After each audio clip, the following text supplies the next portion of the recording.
Battle of the Network shows. Join Rick Brooks and Mike Kogel as they explore the TV of the 70s and 80s through hand-picked episodes of their favorite and not-so-favorite series.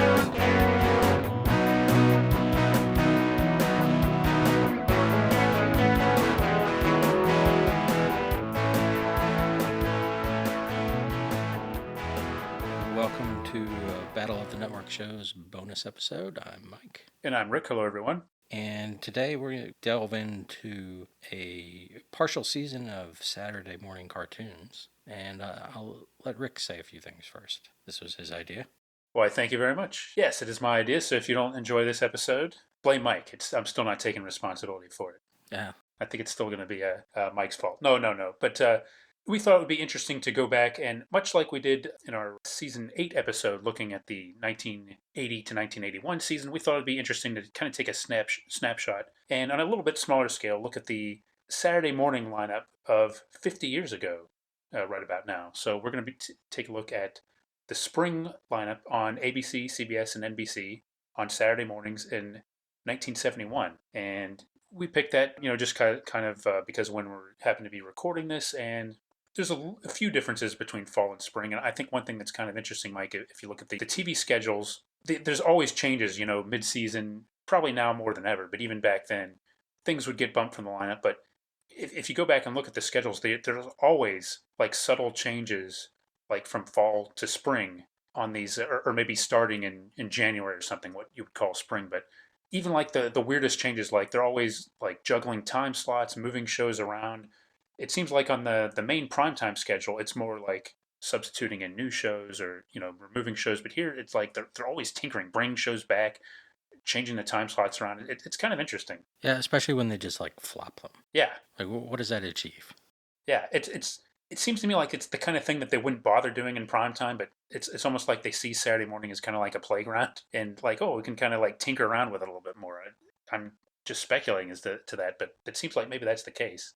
Well, I have two theories. One, it's all about getting the right like rhythm or feel to the Saturday morning. So maybe having Heckle and Jekyll first just didn't feel right. So they felt better with that at 8:30 instead of 8. And people, needed a little education with the first thing with the tomfoolery show, which we'll talk about. I don't know. My other theory is that, it's the old someone justifying their job kind of thing. I think both those are excellent theories, and could be a combination. Things are kind of working, but I got to do something. Let me switch these magnets between each other and on the board. Right. And, I think as to your first theory, I'd like to think that they're doing like really sophisticated market research and asking like adult level questions, but asking them to like 4-year-olds, like specifically like asking a 4-year-old, at 8 in the morning, are you more concerned with hijinks involving anthropomorphic characters like Heckle and Jekyll, or are you more interested in educational programming? And the 4-year-old saying, I just want some cereal and glad I'm not going to preschool or something. And maybe that's it. Maybe parents wrote in and they were like, you can't show something funny first because the kids are eating their cereal and they might, either spit it out laughing, right, or, sneeze milk through their nose, yes, or, choke or something. Yeah, maybe parents wanted to ease into the morning. Yeah, plus if they were still asleep, they didn't want to be woken up by cackling children. That's a good point, yes. Now, a couple things that are interesting about this particular time in Saturday morning are, for one, the big superhero craze of like the late 60s was pretty much over, and like a lot of those shows had disappeared. Mm-hmm. Some of them would, superheroes would return very soon, but it seems like violence was a big concern. So like a lot of shows that might feature some kind of even cartoon violence were drastically toned down. But one thing that apparently was A-okay, as we'll talk about, is de facto toy commercials. That was still okay back then. Violence, no. And groups of teenagers and with rock and roll bands. Oh, boy. Yeah, rock and roll was all over this lineup. Amazing. Like in things where you wouldn't even looking some of these up, would be surprised to find out that rock is involved. Yes. So our source for the schedules, I found a website, and I guess Wikipedia has some databases, but really there was a long out of print book from 1984 called The TV Schedule Book by Wally Podrazik and Harry Castleman. And they've written a couple of other books that I've mentioned on the podcast. But I'd love to get a copy of this book. It lists schedules for almost the entire broadcast day for about 40 some years, I think. I happened to be looking up to see, oh, I wonder if I can get a used copy. And I think the link I clicked took me to somebody selling it for $1,080 or something like that. So thankfully, somebody's used their research for and put it on the web, but the book is out of print. That's a lot to pay for a used book. It's just like a resource. Yeah, and I have a feeling that, I mean, I don't even know what kind of condition it is, but this seems to be like the kind of book that would be thumbed through and possibly not structurally sound anymore. Maybe that version's a special leather bound gold leaf version or something. Yes, like a library copy of like from the Fred Silverman collection or something like that. Yes. It's got a provenance that other used books just don't have. Right. With notations from him. Yes. And Fred Silverman was involved in, Saturday morning TV, and I think that's one of the ways he went up through the ranks. I don't think this year he was involved in it yet, although he might have been. He might have been at CBS at this point. But yeah, Saturday morning we haven't talked about a lot on the podcast here, so we thought it'd be kind of cool to kind of take a big picture look at what Saturday mornings were like 50 years ago. Yeah. Now I think we should start with CBS because it's the least odd. Like I've seen pretty much every one of these shows. Yeah, and you know what? I was kind of looking. I don't know ratings information for Saturday mornings that back then, but I have a pretty strong feeling based on what I've read about some of the shows and how a lot of them failed. I'm pretty sure that CBS was probably number one. I think NBC was maybe a distant third, and probably CBS and ABC. But I think maybe because of what you're mentioning, or just the lineup of shows, I think CBS was probably number one at this time. Right. So I agree with you. Yeah, let's go into the most conventional and some of the shows that a lot of shows that will be recognizable to a lot of our listeners. Yeah, and a lot of them are still kind of available around, or versions of them, I guess. The Bugs Bunny Roadrunner show is not available in that form, but obviously Looney Tunes are still readily available and well known. Right. And that starts off your day. So clearly CBS thought funny right off the bat was fine. Yeah, they got away with it, and it worked for them. And that was like an hour of Bugs and Roadrunner cartoons with the news segments. And, you and I, this was on when you and I were growing up, and some variation of it. And it was on like well into the 90s, I think, some version of this show. Yeah, what's there to say? It's Looney Tunes. Yeah, and it was like the Looney Tunes package was split for television. So these were like the later Looney Tunes. Yeah. So more the modern ones with some new segments done just for the show. But yeah, I remember watching Bugs and Roadrunner. I'd forgotten that they moved to ABC, like I think after our time period into the 90s. But I remember it being a fixture on CBS for many years. And yeah, I'm sure I dipped into this every now and then. Yeah, obviously, we should mention we were not alive at this period. So we didn't watch them in 1971. No, we did not. But there's some stuff on here that if we were to go back in a time machine to 1971, yeah, I'd be interested in checking them out. And Bugs and Roadrunner would be one of them. Sure. So then from 9 to 9:30, the Sabrina and the Groovy Ghoulies, another hour package. And CBS was really they were really in the Archie comics business. Yeah, I guess Archie was a huge hit, and Filmation was really big at this time. They were doing a lot of Saturday morning back then. Yeah. So Sabrina is based on Sabrina the Teenage Witch, which I noticed in the article about this. It said she was not a big deal when they first did the cartoon. Like that the Archie comics people were surprised that they wanted to do a cartoon based on her. Yeah, I believe I've read that too. I think the cartoon actually made her more popular than she was, which was a surprise to me too. Yeah, and I've definitely seen this. Actually, I think I watched one within the last year somewhere on YouTube or something. That's about all I have to say. I don't know if there was too much to it. Sabrina getting into teenage witch hijinks, and she's got her hints, and I think there's some groovy music at some point, and the Archie gang shows up sometimes. Right, and the Groovy Ghoulies are basically kind of the classic monsters, and with a great Filmation cast, like Larry Storch and people like that voicing them. So I watched the intro for that. I'm sure I've seen this. And the name is familiar.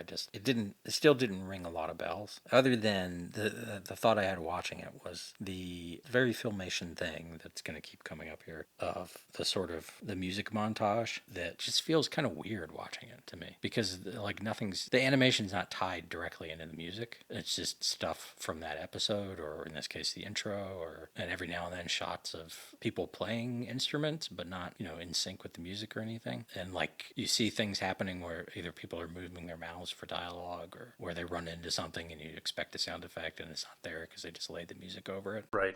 There's something weird about that. Yeah. And it made me think of Fat Albert and all those kind of Filmation things that have that.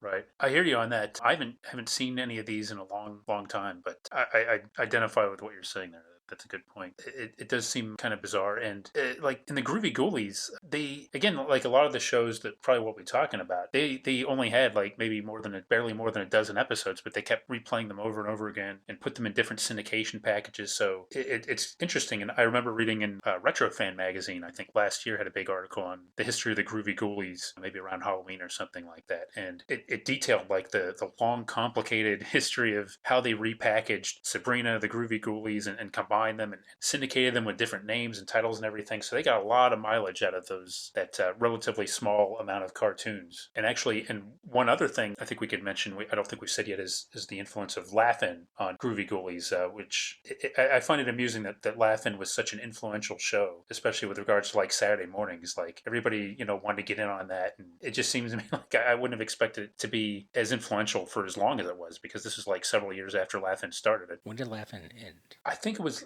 maybe 1972, I would guess. So I think it was still on the air right about now. It was on like maybe 5 or 6 seasons. But you do see that influence like all over the place then, in like variety shows and like you're saying cartoons here, and we talked about it with Hee Haw, just the quick jokes and all of that, the laugh track. Yeah, and these filmation shows would actually have like the joke wall. I mean, they would, which is kind of like a direct lift from Laugh-In. So then at 10, it had Josie and the Pussycats, which was Hanna-Barbera, right? But still Archie Comics. Yeah, again, another like Archie property, and more of a rock band kind of influence here. Like an actual band. Yeah.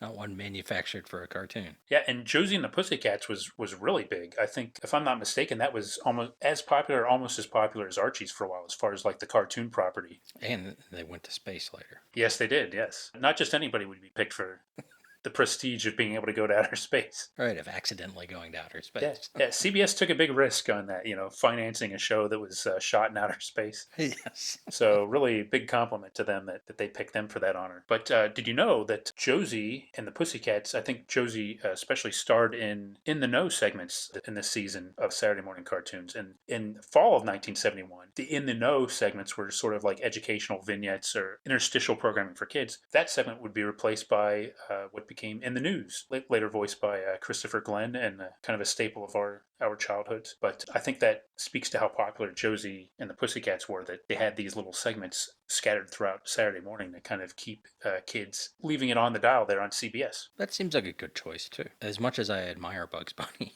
I don't know if I would take him seriously giving me education. Unless it's with pot handles. He did teach me. Oh, yes. To keep those pot handles toined in. So he established some credibility on that. But otherwise, yes, I do agree with you. And certainly Wile E. Coyote, we wouldn't want to take any advice from him. No, absolutely not. Unless it was don't use Acme products.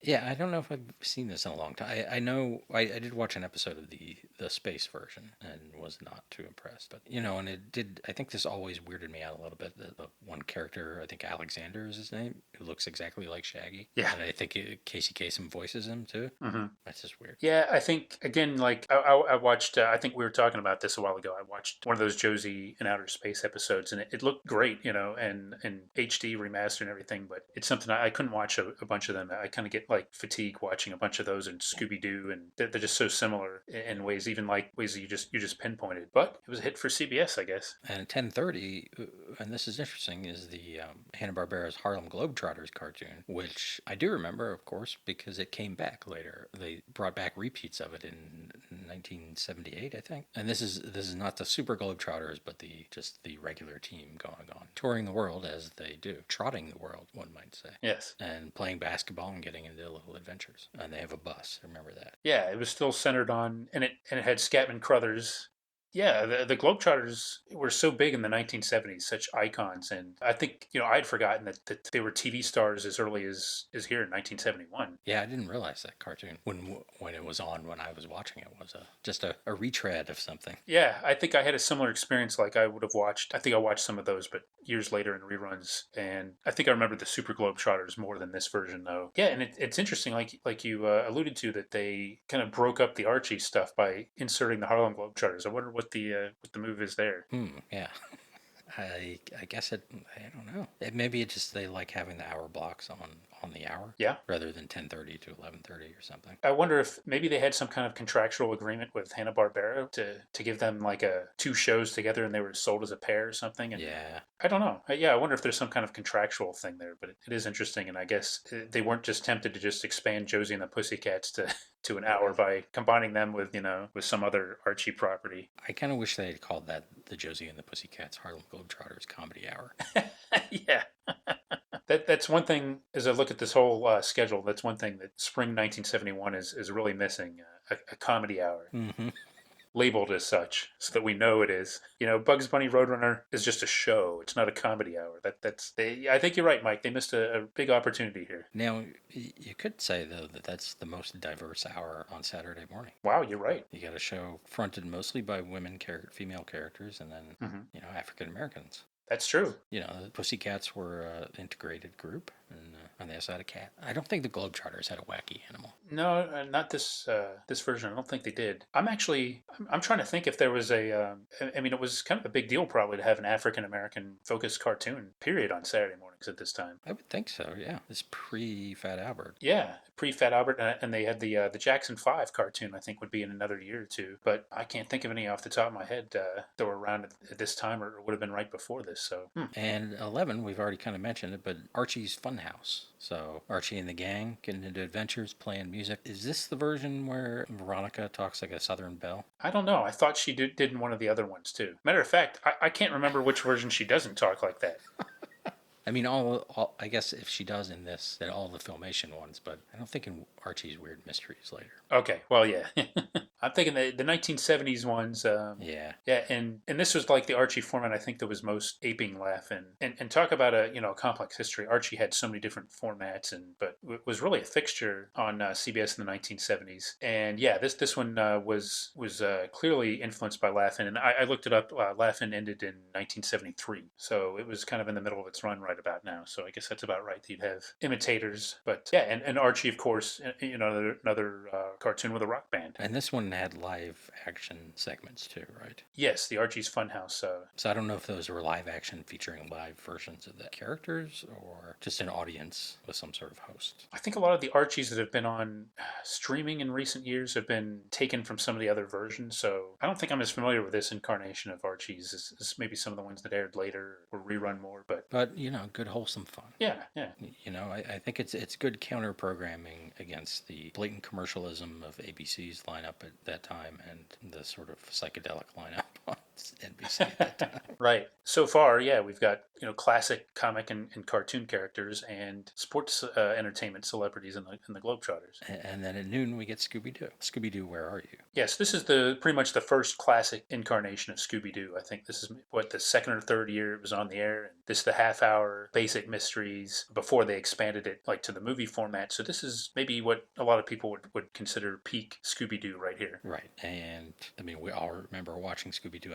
I have memories of watching it like as when I was 3 or something before our family moved to Georgia. Once you moved to Georgia, that was it for Scooby Doo. No, then there was more Scooby Doo.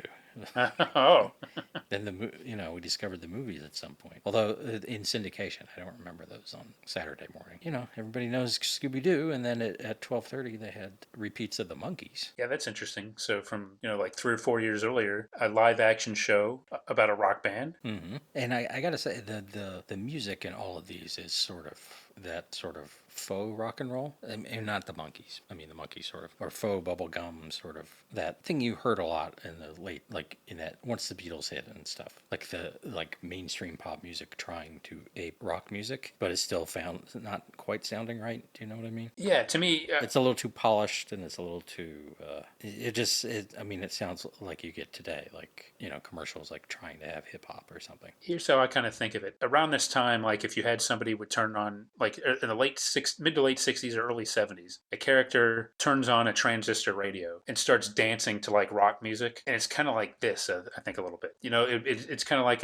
like really kind of a generic, certain kind of like sameness to like the drums and the guitar sound and everything, but it's like it's what they're telling you that rock and roll is, or that's the standard version of rock and roll. But you're right, it's kind of like it's almost one generation removed. It kind of applies to like a lot of this stuff throughout these cartoons and everything. It's kind of like the same deal. I just picture somebody like the Brady's Marcia turning on a transistor radio and like kind of dancing all of a sudden in the den. Yeah, exactly. And and it's probably great. I'm sure it is great musicians playing it and everything. It's just sort of flat, but still enjoyable. Yeah, and I think it's cool that the monkeys were on now. Like, I really like the show, and it seems like a good fit for Saturday mornings, especially like Saturday afternoon. It's kind of like well, it seems like a good transition show to maybe appeal to like older kids. Now, what comes on after it kind of belies that statement a little bit, but it makes sense to me having like monkeys repeats beyond like after 11 o'clock or so, or like 12:30 like they are here. So at 1, they have repeats of Dastardly and Muttley and their flying machines. Yeah, I think this is actually the spin-off. I think this is a new series. I guess, well, maybe they were repeats, but it was an original series, like after the Wacky Races, I guess. But airplanes instead of cars. Yeah. And then at 1:30 they have the Jetsons, which are definitely repeats. I love the Jetsons. Yeah, these are from the '60s, obviously. But one thing I read in several places, something like the Jetsons is the most rerun show on Saturday mornings. As far as like a repurposed show being rebroadcast on Saturdays, the Jetsons is the most rerun of all time. Wow. Which kind of surprises me. I guess maybe they might get that distinction based on the fact that they only had like one season, right. Whereas the Flintstones were on like in different forms with like new versions of the Flintstones, for example, and like Bugs Bunny had different kind of cartoons and everything, whereas the Jetsons was like one basic half-hour show that they could run over and over again. But yeah, I'm surprised. I didn't think the Jetsons were fixtures on Saturday mornings. I seem to remember them being paired with the Flintstones, but I can't remember it being Saturday mornings necessarily. I think maybe in the '80s I must have seen them on Saturday mornings at one point. But for me, it was always like TBS, like afternoon. But that's cool. I'm glad kids in 1971 got to watch the Jetsons and the Monkees. Yeah. So do we want to go to ABC or NBC? Why don't we go NBC? Okay. NBC is kind of like the bizarre. Yes.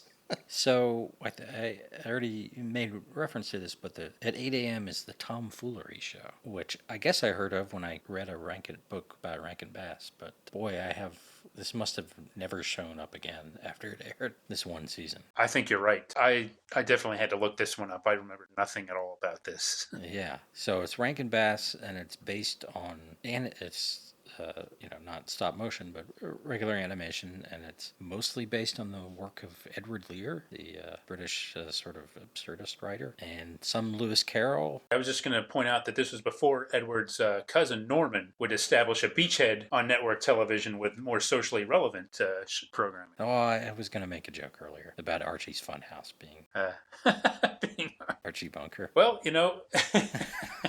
joke accepted and appreciated right now. And I'm glad you mentioned that, because we didn't talk about the primetime, but All in the Family, I think, was pretty much the number one show right about now. At this time, All in the Family was huge. All in the Family, Flip Wilson, Marcus Welby. So it would have been interesting to have an Archie Bunker cartoon, yes. But you know what? They actually had Wait Until Your Father Gets Home, which was essentially Hanna-Barbera ripping bar. So yes, bar.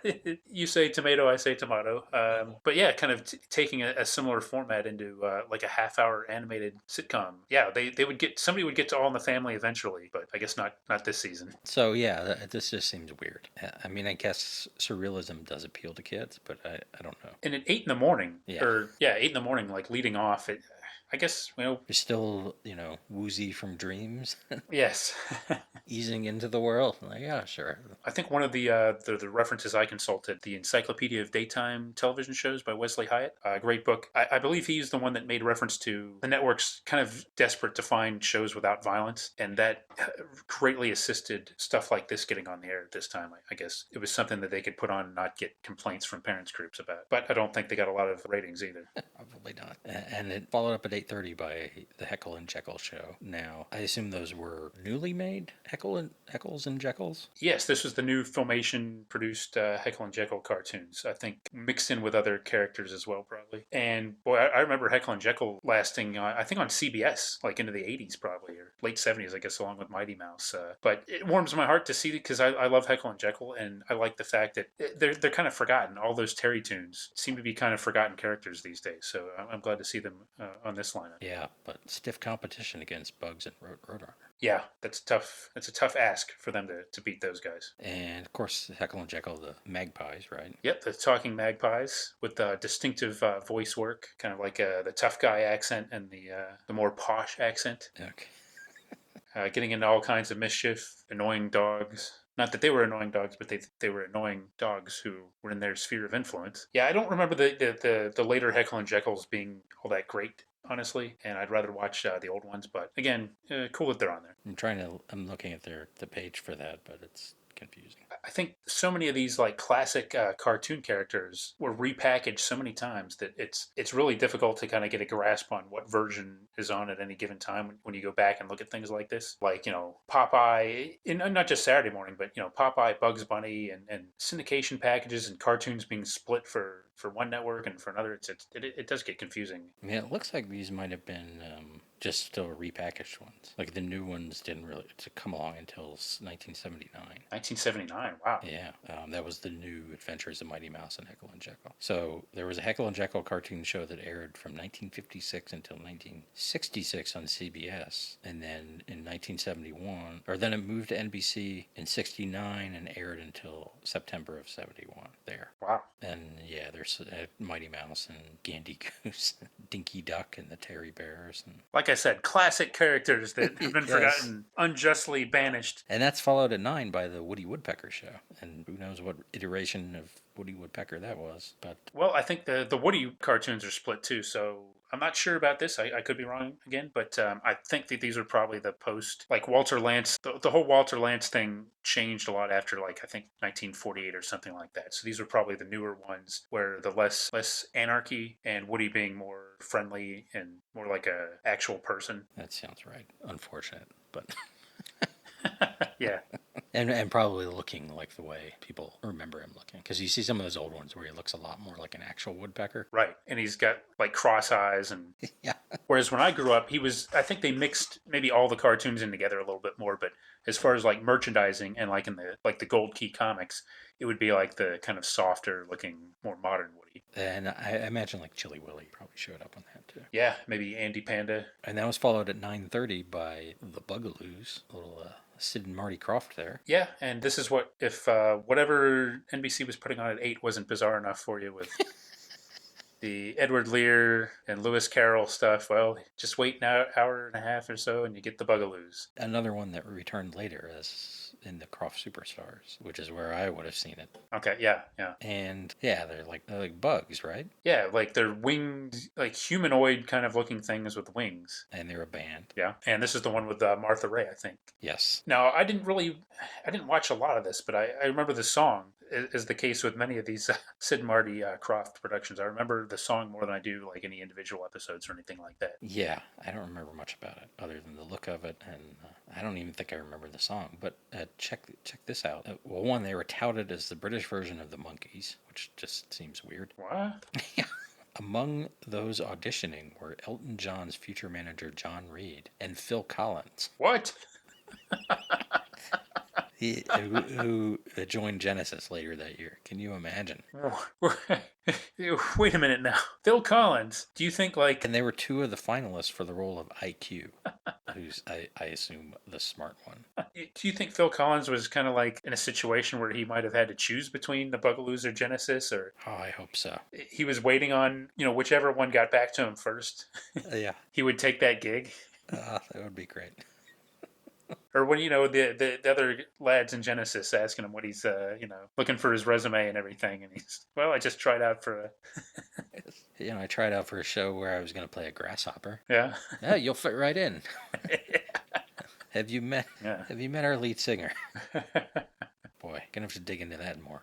I wasn't a big fan of the Bugaloos. Probably would have been if Phil Collins were in them, but as they actually made it to air, I don't think I really watched that show too much. If it was part of the Krofft Super Hour, then I watched it there. Yeah. It's not one of the ones that sticks with me quite as much as some of the other ones. Anyway, at 10, a Doctor Doolittle cartoon. There's another thing I didn't remember at all. Yeah, I've never seen this. So this would be like several years after the notorious box office bomb with Rex Harrison. So it's interesting that they thought, well, there's still something in this property, and let's try to turn it into a cartoon. But yeah, didn't remember this one at all. Those books must have been a big deal at some point. I mean, people keep going back to it. You know, at least three different versions of the movies and a cartoon. This one from DePaige Freeling, and I watched the intro to it, or I guess the opening of an episode, and it just seems weird. I mean, he's going around helping animals as you'd expect, and then there's a pirate who dresses like a gangster trying to take over the world by getting Doctor Doolittle's abilities. So he's like a recurring nemesis for Doctor Doolittle. Yeah, he's in the theme song, and apparently that's about it. He chases him in a submarine, and again, we're talking not very many episodes, just one season probably. And no, it's interesting because like to me, the whole gimmick of Doctor Doolittle is great. Like for books, a guy that can talk to the animals, and in movies and live action, that's interesting. But in a cartoon, it's not so much a big deal. I mean, because there's so many cartoons where everybody talks to animals. Yeah. I mean, I guess there's some weird animals like in the thing I was watching. You know, you had the conjoined llama, the push me pull me or something, and but so I guess that's interesting. Yeah. Okay. It is. You're right. That's a good point. The cartoons, you know, Scooby Doo's walking around talking, sort of. Yeah. And that's followed by a very human-like animal who doesn't talk, the Pink Panther show. Yeah. At 10:30, and boy, that was a mainstay for a long time too. I think the Pink Panther was one of NBC's like most popular shows. I think that was one of the ones that was a genuine hit for them. When I remember watching it, you know, included those other segments like the Clouseau things, and I don't know, Ann and Aardvark were part of that, or sometimes packaged with it, or did they have their own show? I believe that they aired as part of the Pink Panther show mostly. I don't remember them having their own show. I think I watched them in context with Pink Panther, but there were so many like Crazy Legs Crane and so many other like weird ones that like they started coming out on DVD in the last like 5-10 years or so, and I didn't remember a lot of those. I couldn't. I remembered Crazy Legs Crane, but I couldn't remember the name. I just knew there was a bird. But yeah, these were around. It just seemed like they were around forever. Yeah, and then I think when TNT launched, they were showing a bunch of these too, Pink Panther and Ant and the Aardvark, and I think that might be where I really remembered watching some of like the secondary characters like that. But I remember Pink Panther being on all the time, and of course, spokesman for with the Corning glass fiberware, whatever, being in all those commercials. I might have known him more for that than I did for the actual cartoons. And I still don't understand. Like, there's really no connection to the movies at all. I mean, other than the inspector. But in the movies, there's no real connection. Even the ones with his name in them. I don't think there's a thief called the Pink Panther. I don't know. Maybe there was a thief called the Pink Panther in one of them. Yeah. He's in the credits, like the animation, but other than that, it's... Yeah, it's really kind of a weird origin for such a long-running cartoon character. Yeah. It'd be nice to see them show up on some streaming service somewhere. So at 11, to compete with Archie's Funhouse, we return to the world of Sid and Marty Krofft with their signature show, the H.R. Puffman stuff. Yeah, and this is another one that was very popular. But I think, and another trend that would show up with a lot of cartoons is they would, or in Saturday morning programs, is they'd make maybe one season and then rerun it endlessly. I think that's kind of what happened with like H.R. Puffin stuff. They reran these endlessly. Yeah, boy, I feel like when I was a kid, I was fascinated with this stuff and wanted to see it. And now, well, if I go back and watch it, I can't deal with it.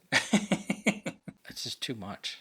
It's like manic, and there's like a lot of like just jabbering and running around and noise and the laugh track. And there's always a weird witch person. Again, I think it's something that's better sampled rather than really plow into. Yes. I know, remember when TV Land was showing a lot of this stuff, I think a while back, they had they experimented with like some kind of Saturday morning lineup and put things like this on there. I don't think it lasted all that long, but, You're using a lot of code words here. Experimented. Suggesting you take it in moderation. But I am saying that, it's best maybe occasionally, so that I'm saying it's in no way addictive. Right. Maybe that's why it's ultimately off-putting. Yeah. So that you don't get addicted. Yeah. Some initial enjoyment, and that's followed by a show featuring a voice actor who appeared on a Sid and Marty Krofft show, and the show is called Here Comes the Grump, and it's a cartoon, and it's about a guy called the Grump who is voiced by Rip Taylor. The great Rip The Taylor. great Rip Taylor. Again, I don't remember this at all. I watched the intro or a little bit of one of these on YouTube, and it looks weird. First of all, the Grump did not sound like a Rip Taylor kind of character. So, good. It showed his diversity. Or his, he had some other acting chops going on. Mm-hmm. He sounded more like this or something. Yeah, and this was early Rip Taylor, so this would be before like he really became a caricature later in the 70s, I guess. And it just seemed weird. Yeah, and also starring Jay North from Dennis the Menace, No. the live action Dennis the Menace. I don't remember the show at all. I never seen it, but I was surprised to it did get a DVD release. It is out there, so yeah, if you want to check it out, it's available. But And that's also a debate feeling. I guess a lot of times it comes down to whether your stuff is available and licensable. And yeah, they've done a good job of getting a lot of their stuff out there. The main character was a small, grumpy wizard who put a spell of gloom on the kingdom of the Princess Dawn. The princess and her friend Terry Dexter, a boy from the real world, searched for the cave of whispering orchids to find a crystal key to break the spell, while the Grump tried to stop them. Okay. So really kind of more fantasy adventure kind of oriented. Yeah, I guess. But again, tying into the sort of surreal nature of a lot of this NBC Saturday morning lineup. Speaking of surreal, the voice cast also included Avery Schreiber. Oh, there you okay. And Yep. Rip Taylor in the same thing. That doesn't seem acceptable. That's too much mustache power. Yeah, I think somebody might have had to scale that back a little bit. And the hits keep rolling at noon with Hot Dog. Yeah, talk about strange. Now, I do remember that. I did remember this once I started like watching clips of it and stuff. Maybe like in syndication, I'd seen parts of it, but yeah, kind of a strange thing. This is another attempt at educational television, and we know how that works on Saturday mornings. Not so well. But the idea was to produce a kind of documentary material for kids about like how stuff's made and how things are done and produced. But kind of an interesting gimmick, combining documentary or like film footage with segments with a panel of sort of celebrity hosts, Mike. Hey, Jonathan Winters, which kind of makes sense. He appeals to kids, I think. Mm-hmm. Joanne Worley, because She appeals to kids. oh yeah. And Woody Allen. No comment. No. Yeah. So I kind of watched a little bit of one of these, and it was only 10 minutes. So I don't know, maybe they aired 2 of them, but I mean, it sort of, other than the comedians part, like the footage of them making stuff, like there was, I think, a baseball and, something else, something out of metal or something, but it seemed mostly just to show it with music playing and not even explain what was going on. Yeah. So, it was like that the how stuff's made, or the Mr. Rogers segments where he would show that, minus the explanation of what's going on. And there did seem to be some interviews with kids or something in there too, like trying to figure out what was inside a baseball. Mm-hmm. But then it just showed people making them. Yeah, it seems a noble effort, and I guess the celebrity panels would give like introductions and stuff, and kind of do like humorous answers to like the issue that they were trying to resolve, or like how do they make a baseball, and then Jonathan Winters would do his Jonathan Winters thing and provide that kind of introduction before they actually show you the process. And I guess the band Youngblood was involved in this show, right? So Youngblood, who did Get Together, Okay. one of the official anthems of the 60s. One of the segment, yeah, I was just kind of skimming through this, but it did have some like legit kind of heavy rock music playing. And then the baseball thing had, it was kind of more like some like roots music. But it was at least a little edgier than your Archie's Funhouse or whatever. Yeah, and interesting to me is this show was created by Frank Buxton, who had a big career in sitcoms. Was a writer and director on Odd Couple, and I think Love American Style, and some other shows like Happy Days in the '70s. So he did a lot of other things, especially like in sitcoms of the era. So this was kind of his brainchild, and it seemed like it was ultimately didn't last very long, but seemed like an interesting attempt to do something different on Saturdays. Well, maybe somebody needs to put a Hot Dog on DVD. Yeah, yeah, why not? And last, and well, I don't know anything about this, Jambo at 12:30. Some kind of animal show. Yes, another show from Ivan Tors, who did Flipper and Daktari, Gentle Ben, I think, and those kind of shows. But this one, instead of being like a fictional setup, this one had, I think, one of the actors from one of those other shows narrated footage of wildlife, and they would just present it as it was just kind of an educational nature show. Okay. So yeah, and that's when I didn't know have any idea what that was about either. I definitely had to look that one up. Seems interesting, but I need to say that last but not least. But let's not go past this show at 1 o'clock that intrigues me on NBC, according to this source anyway. Local, Local, yes. yeah, which I find that so many places. I know. It must have been rerun countless times in the 70s. Right. Because it's on ABC at 8 a.m. Wow. for a whole hour. That goes to show how different TV was, that the same program could be on two different networks. Yeah. 4 hours apart, 4 or 5 hours apart. Wow, on the same day. It must be it just must be jam packed with something, entertainment or information or. Yeah, talk about evergreen. Yeah. I think you'll still see local. I think in your listings today, maybe on Saturdays. But I don't think I would have watched local. I might have watched it at 1 o'clock, but 8 o'clock that might have been a little early for that. But you can't find a lot of good information, specific information about that show either. It's kind of annoying. So Right. So we'll move on to ABC, and so we just told you local was on from the 8 o'clock hour. now I do find it interesting that ABC is sitting that out. Like they're giving it to their affiliates, and the network just didn't bother putting on a show there. I'll have to check. I don't think that lasted. That must not have lasted very long. I don't think so, but I feel like they were just acknowledging Bugs Bunny. That could be, yeah. Like we're not even going to try. Yeah, that's not going to go. And local probably still did better than the tomfoolery show. Yeah. So at 9 they had Lancelot Link and Secret Chimp.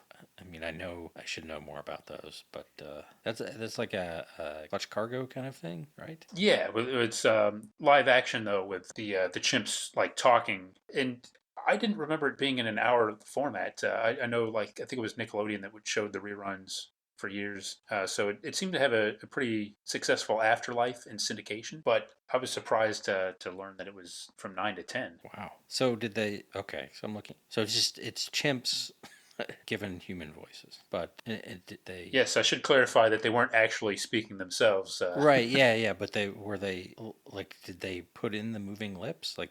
Is that why I'm thinking of Clutch Cargo, or am I just confused? Did they just walk around and just do voiceover for them? I don't think they. You mean like as far as like did they digitally like manipulate the mouths to make it look like they were? Well, not digital, but like have human mouths. Oh. Insert. You know what I'm saying? Yeah, I do. I don't think they did. Oh, I see what you mean. Yeah. I think they just trained them to look like they were talking, and then the voices were dubbed over later. But Yeah. Okay. Weird. yeah, it was a show like I remember seeing it. I think, like I said, when Nickelodeon was showing it, and it was kind of like something that they used to promote a lot. But I just I wasn't really into it. Yeah, I might have been if I had seen it as a kid, just because I liked chimpanzees. It seems odd, especially for an hour. Yeah, that's a little that goes a long way. Maybe they mixed in with some other things, but I don't think so. So moving on at 10 a.m. Will the real Jerry Lewis please sit down? So the living cartoon himself, Jerry Lewis, got his own cartoon, and I guess it features a number of his characters from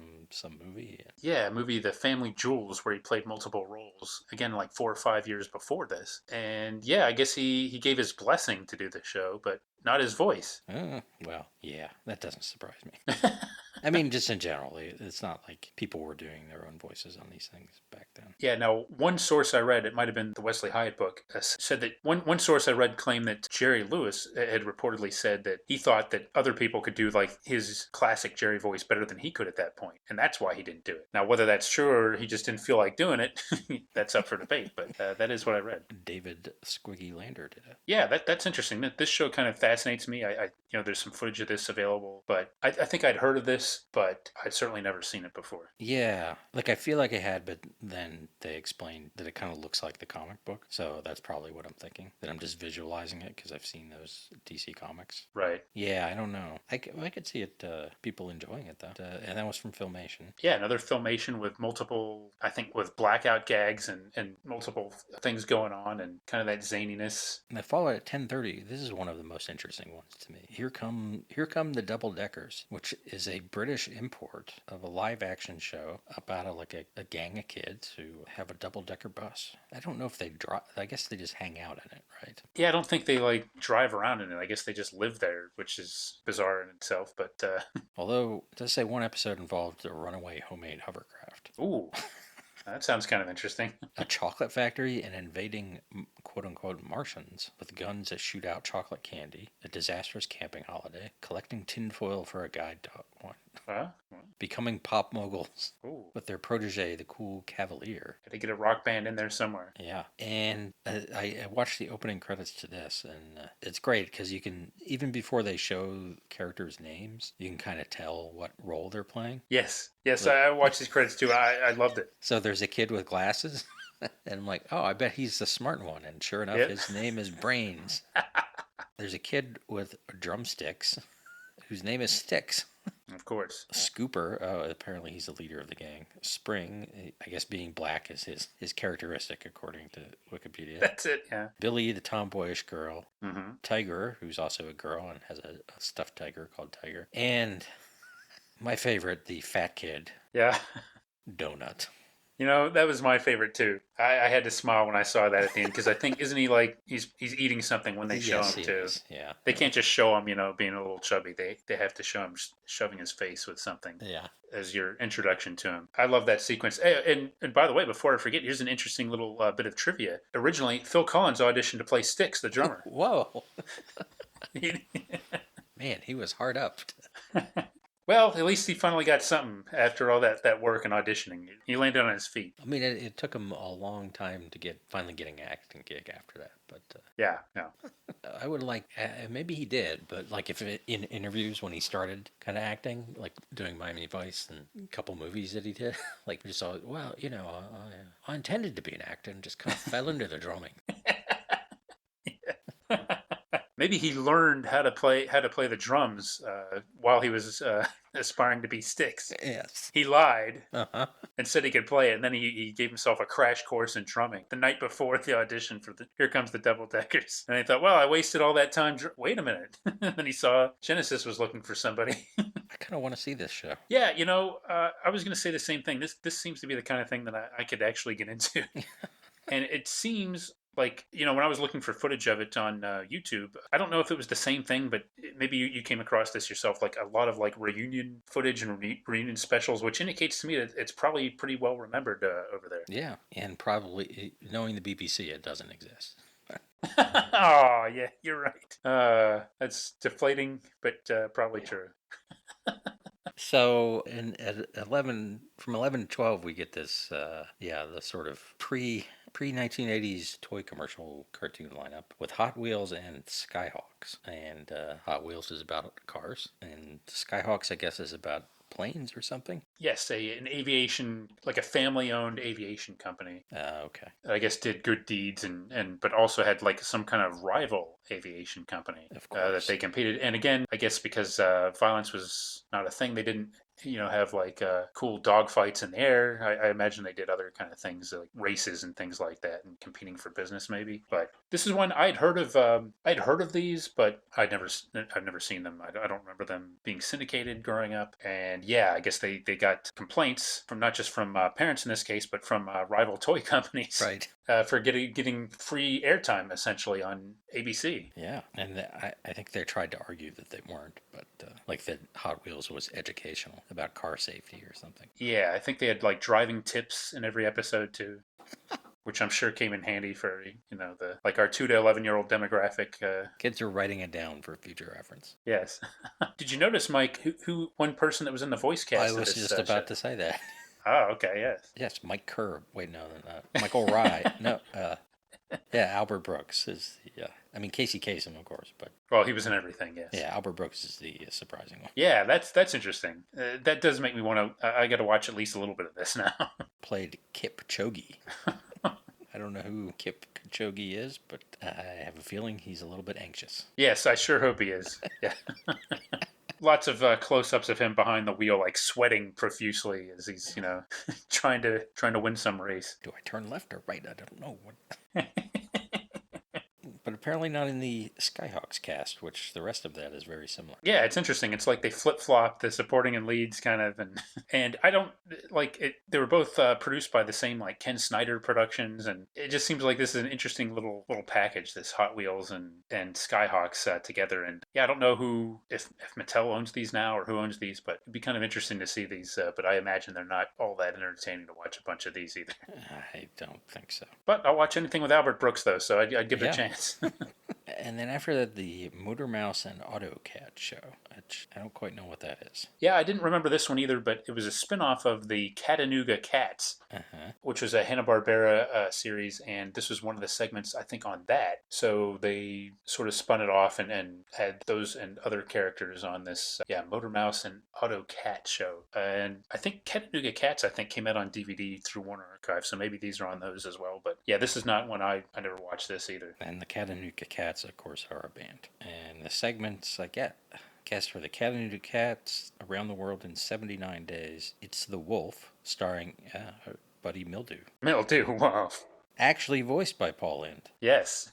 Wow. And Motor Mouse and AutoCAD, which is a motor racing version of Tom and Jerry. Well, that sounds safe. Yep, and introduce moving vehicles and... Yes. You watch Hot Wheels to learn what to do in a car, and then you watch Motor Mouse and AutoCAD to learn what not to do. Yeah, I'm sure they had all kind of oily rags laying around too, and carrying those in the cars. But yeah, again, and this is kind of like the odd Saturday morning thing that kind of fascinates me is why spend like taking this particular property out. I guess maybe they thought cars would be good, or it would go along with that good toy commercial hour, but it just seems kind of random to spin one of those things out of that Chattanooga Cat show and build a show around that. Yeah, I don't know. Maybe just ABC's like, we need a mouse show. Yeah. We need some sort of, look, CBS has a dog, NBC has a hot dog. We're going to counter program with an AutoCAD. Yeah. And somebody's like, is that a cat that turns into a car? Like, no. Yeah. The cat that drives a car. Although they could have still called it the Chattanooga Cats. That part doesn't make any sense. But it's a heady world, the Saturday morning cartoons.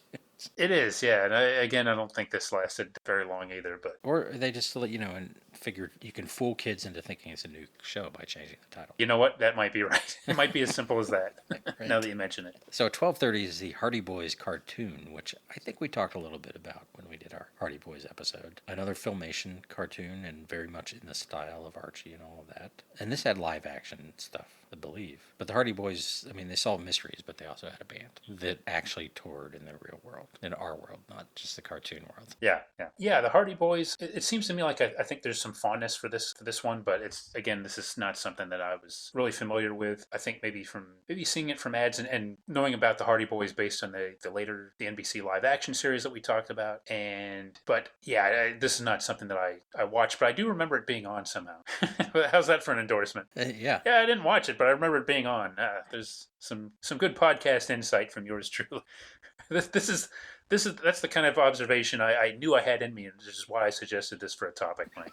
I'm glad we finally got down to that.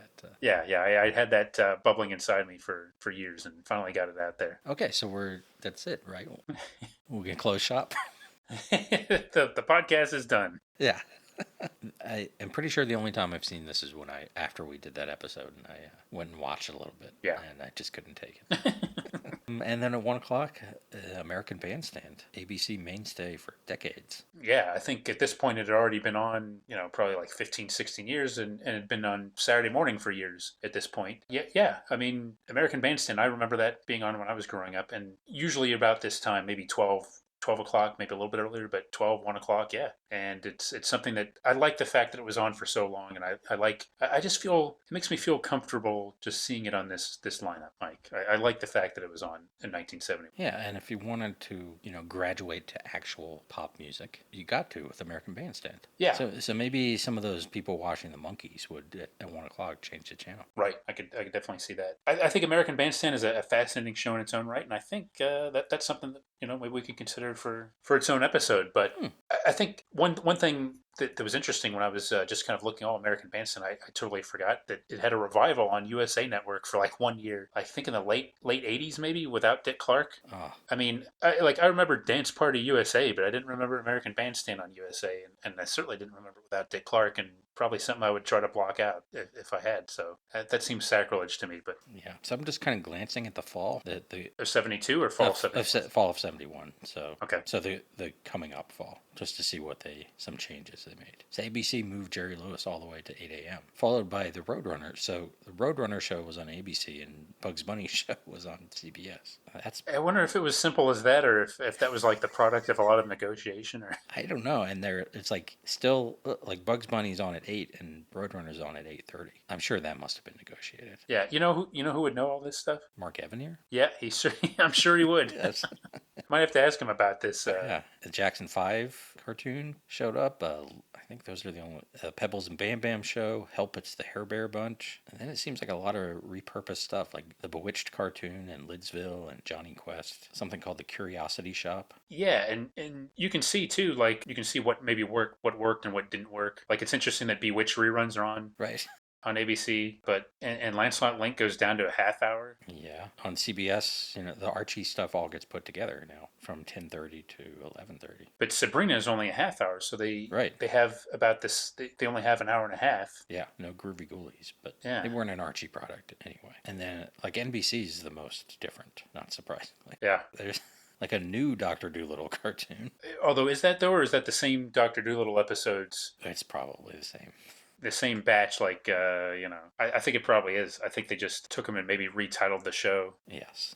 And there are only 17 episodes. So. Yeah. And then they had Deputy Dog and Mr. Wizard, which I assume is the science one, and the Jetsons moved to NBC. Yeah. Well, I guess psychedelic shows were getting out of favor by then. Just Yeah, it seems like to me like it almost like at a glance it almost looks like well they went a little bit skewed a little bit more towards like younger kids stuff, a little bit less towards action, psychedelic, and stuff that might be expected to appeal to more teenagers or preteens even. Yeah, with like the exception of the Monkees. Right. And Bandstand's still there, yeah. CBS Children's Film Festival. That's a good title.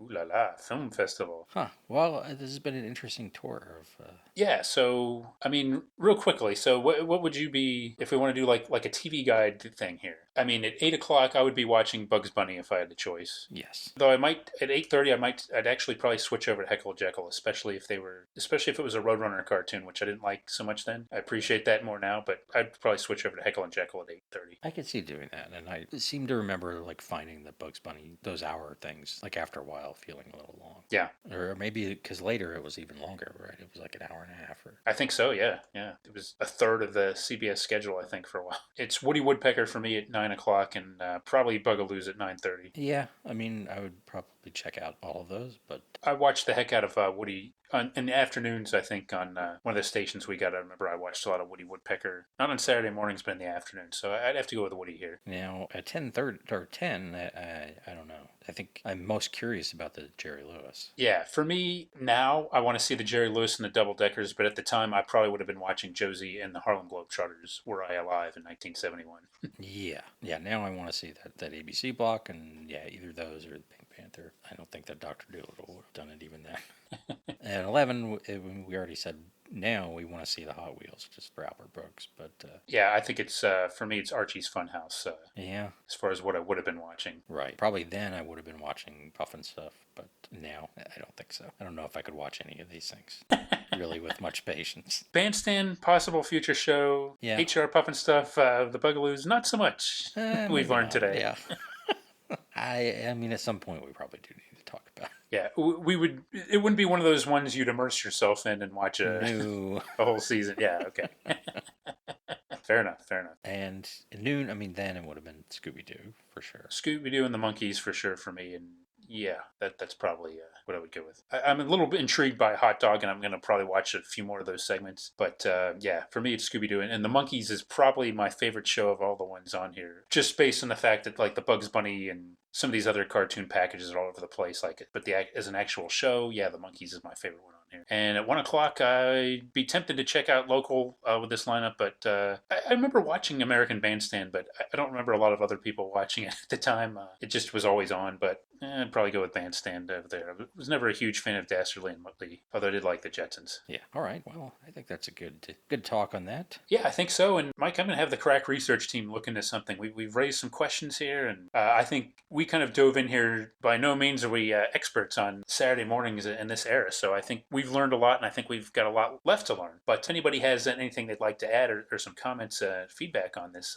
I'd love to hear it. Maybe you can answer some of these questions we had about scheduling, why things were done. Those are the kind of things that really intrigue me. But I'm going to have the crack research team look at some of these other things we talked about, and we'll put them in the show notes so you can check it out after you listen to this episode. All right. And yeah, let us know if the chimpanzees were, how they made them talk on Lancelot Link. We have ways of making you talk, Link. I hope it wasn't as sinister as that, but I'm afraid it might have been. I hope not. Maybe not that sinister, but I think it was a different time, yeah. And that's one reason why it might be tough to watch some of that stuff, too. But and again, remind everybody, join us on our battleofthenetworkshows.com is our webpage, and check us out on our Facebook group. Come join us, and if you want to talk, that's one thing we haven't gotten into a lot, Mike, is Saturday morning shows like this, and I think would be fun. But we can ask some people there what their favorite shows in this lineup are or would be. So, yeah, come join us there. It's easy to come in and talk classic TV with us. Join us next time for another exciting episode of Battle of the Network Shows. Learn more, leave feedback, and suggest future episodes at battleofthenetworkshows.com. Follow us on Twitter at BatNetShows, and like our Facebook page, facebook.com/Battle of the Network Shows.